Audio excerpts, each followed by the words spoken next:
Today we have been extremely fortunate and grateful to have so many distinguished speakers at this opening session. And our first speaker is Honorable Thomas Mann. Mr. Mann is a member of European Parliament from Germany since 1999. He has been at the forefront for Tibet in the European Parliament. During his journeyship, there has been many hearings, introducing, passing resolutions in the European Parliament. And Mr. Mann's dedication and continuous support were remarkable. And we can say that Thomas is one of our pillars in the European Parliament.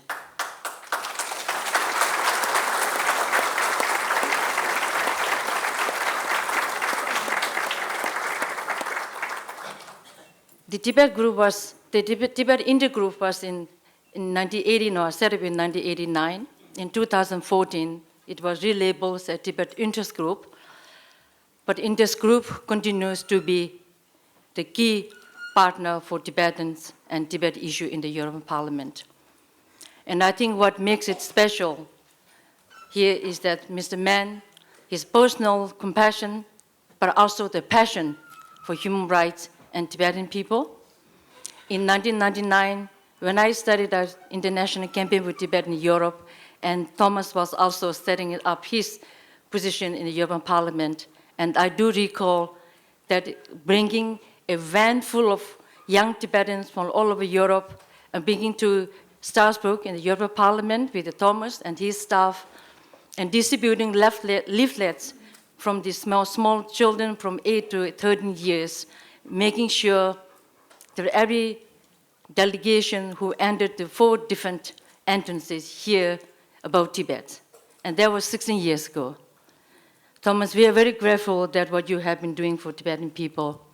And I know that we can count on you. We will always be on our side. No doubt about it, as you would very often say.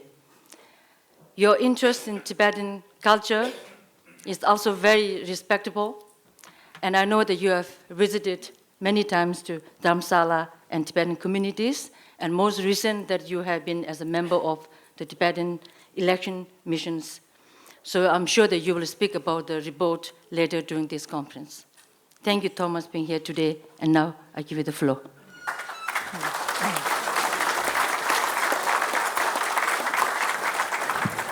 Thank you very much, Tsering.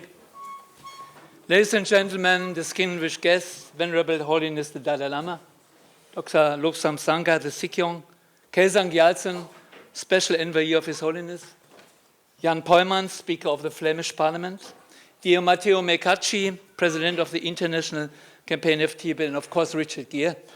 He's a believer of the rain showers in Brussels last time. It was great. Ari Malos, the former President of the European Economic and Social Committee, and my colleague Christian Preda, he is the Vice Chair of the Human Rights Committee of the European Parliament. Dear colleagues and members of the Tibet Interest Group in the European Parliament, the European Commission and the Council, and the members of the Tibet Office Brussels, of ICT, Les Amis du Tibet, Lights on Tibet, and all the supporters of the Tibetan people, dear Tibetans. Today, in the heart of Europe, we open the 7th International Conference of the Tibetan support groups. I'm happy to recognize how many people are here to contribute to this event and to raise their voice for the Tibetans around the world. This conference is one of the most effective platforms for support groups, for NGOs and parliamentarians to exchange views on human rights violations on the Tibetan plateau, to adjust global protection for persecuted Tibetans, and to coordinate international campaigns. It also is a good opportunity to send a strong signal towards the Chinese government. It's a great honor that His Holiness the Dalai Lama is taking part of this conference.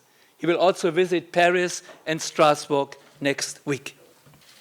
People around the world, including the European Union, they are inspired by His Holiness. He raises awareness for the Tibetan case with a unique aura and charisma. His remarkable messages, his outstanding intellectuality. At the same time, he is always very close to all human beings. The Tibet Interest Group in the European Parliament raises awareness for the Tibetan people who are chased, suppressed, and suffering in their home country. Since 15 years, I am privileged to be the leader of parliamentarians who support the middle way approach. We believe in the document of utmost relevance, the Memorandum of Genuine Autonomy for Tibetan people. We still demand the nomination of a special representative on Tibetan affairs as member of the European External Action Service.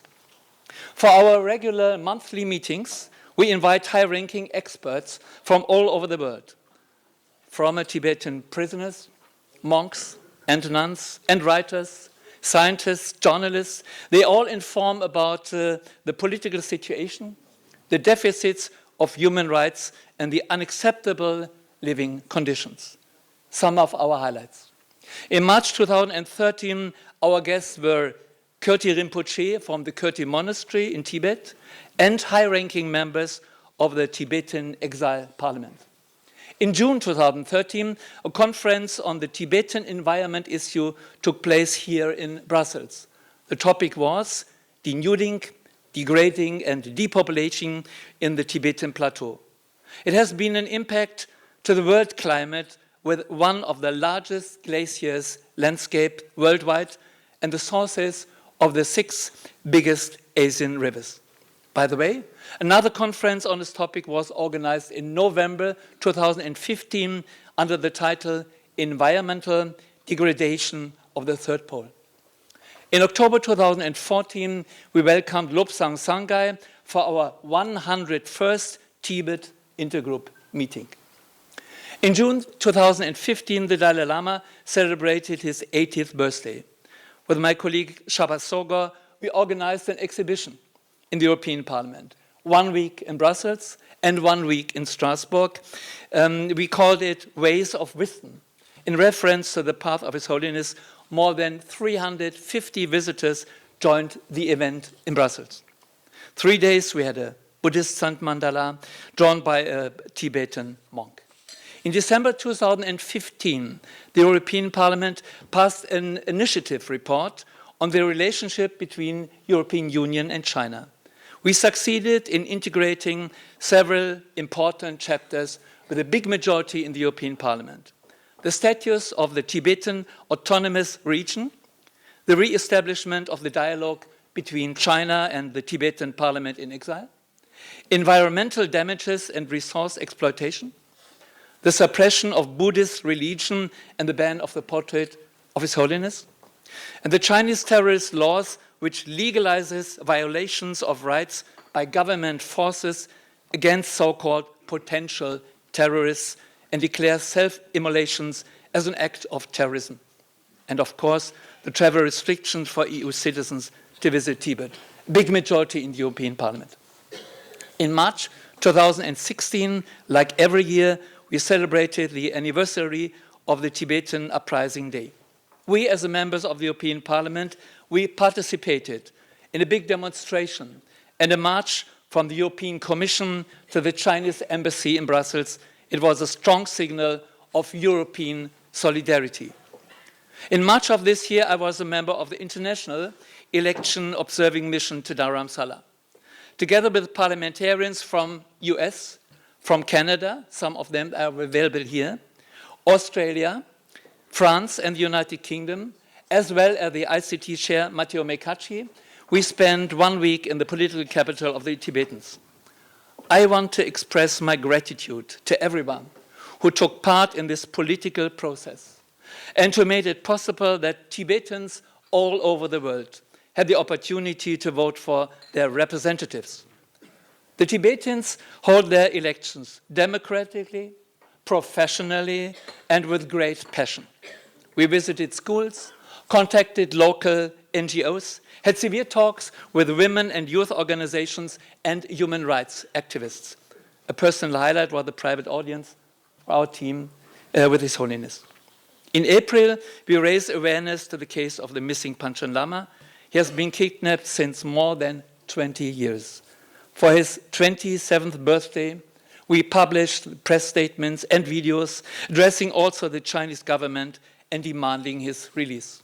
And in July this year, we appealed to the European Commission, the European Council, and the Presidency of the European Parliament to emphasize the importance of the Tibetan issue during the talks with Chinese authorities.